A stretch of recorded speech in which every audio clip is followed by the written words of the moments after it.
Evo, a 10. ne može biti lakše. Šport i šah. Idemo. Atenski filozof Sokrat vlastito je znanje procijenio u glasovitoj rečenici. Znam da A.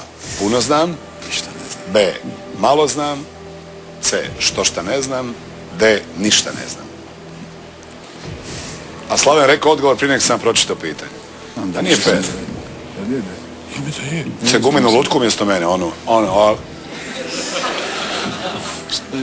Znam da ništa ne znam. To smo se uvjerili upravo, Slaven. Morate mi reći. To, aha, konačni odgovor. Ajde, Štilja. Aj ti. Aj, Kruško, ti. Aj ja ću. D. Naš konačan odgovor. Ali moraš reći ovo. Ništa ne znam. Dobro, ne moraš naglasiti. Ništa ja ne znam.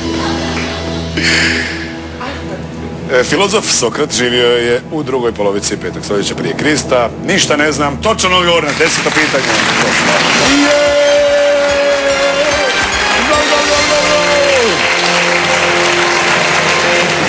Točan odgovor, 32.000 kuna ste osvojili. Sljedeću humanitarno dovest ćemo Čiru i Mamića zajedno. To je bilo lijepo, a? Kako bi se njih dvojica za rukicu uhvatili ovdje? Jesmo odgovorili, sine, točno, jesmo.